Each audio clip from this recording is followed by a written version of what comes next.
Hi, உங்கள் எல்லாத்துக்கும் வணக்கம். நான் உங்கள் முத்து பிரகாஷ் பேசுகிறேன். நான் இன்றைக்கி பேசுகிற ஒரு டாபிக் பேர் எதை பற்றி பேச போகிறோம் நீங்கள் எல்லோரும் பார்த்துட்ருக்கீங்க. மாநிலங்களுக்கான தேர்தல் அறிவிச்சிருக்காங்க. தமிழ்நாட்டிலேருந்து 6 பேர் போயாகணும்.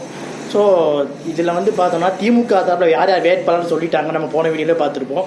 மக்கள் நீதி மையத்தை செய்த உடன்படிக்கை காரணமாக நம்ம கமலஹாசன் அவர்கள் மாநிலங்கள் உறுப்பினர் ஆக போகிறாரு. அதுக்கப்புறமா அங்கே சல்மா திமுக சார்பில், அதுக்கப்புறம் சிவலிங்கம், அதுக்கு மறுபடியும் நம்ம வில்சன் உச்சநீதிமன்றத்தை சார்ந்தவர் மறுபடியும் போகிறார். வைகோவுக்கு கொடுக்காமல் ஏமாற்றம்னு எல்லாரும் சொல்லிட்டு இருக்கிறாங்க. ஸோ ஒரு வயது முடிப்பு காரணமாக வேண்டாம்னு சொல்லியிருக்கலாம். ஸோ அதிமுகலேருந்து யார் யார் போகிறாங்கன்னு பார்த்துருப்போம். அதிமுகவில் இருந்து இன்பதுரை, அதுக்கப்புறம் தனபால், 2 பேரில் ஒருத்தர் முன்னாள் எம்எல்ஏ இருந்தவர் இன்பதுரை. ஸோ அவங்கெல்லாம் போகிறான்னு சொல்லியிருக்காங்க. ஸோ இதில் என்ன வேடிக்கைன்னா, உடன்படிக்கை செஞ்சுக்கிற மாதிரி நம்ம அதிமுகவில் தேமுதிக ஒரு உடன்படிக்கை பண்ணிக்கிட்டாங்க போன தேர்தலில். அதில் தேமுதிக ஒரு மாநிலங்களை உறுப்பினர் பதவி தரப்பான்னு சொன்னாங்க. அது தரப்படலை, ஏமாற்றம் அமைச்சிருக்காங்க. அடுத்த தேர்தல் அவங்களுக்கு தரன்னு சொல்லியிருக்கு அதிமுக. ஸோ அதிமுக தேமுதிக கூட்டணியில் இப்போ விரிசல் வர ஆரம்பிச்சிருச்சு.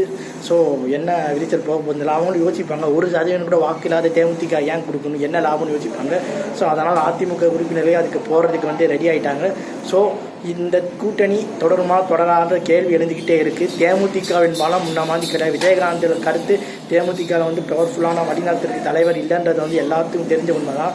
ஸோ தேமுதிக அதிமுகவுக்கு தேர்தல் விரிசல் வருமா, கூட்டணி யாருடன் தேர்தல் நடத்தி முடிவு பண்ணுவான்ட்டு தேமுதிகவுடைய பொருளாதார அவர்கள் சொல்லியிருக்காங்க.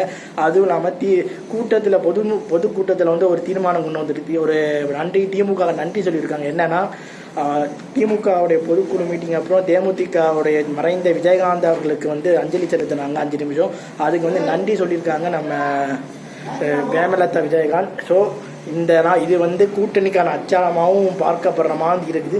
தேமுதிகவோட உண்மை நிலவரம் என்னன்னு இப்போ தெரியும். தேமுதிக திமுக எப்படி கூட்டணி அமைய போதுலான விஜயோட போகிறாங்களே நம்ம பொறுமையாக பார்த்துலாங்கன்னு சொல்லி என்னுடைய வீடியோ நான் முடிச்சுக்கிறேன். உங்களே விடைபெறும் முத்து பிரகாஷ். பாய்.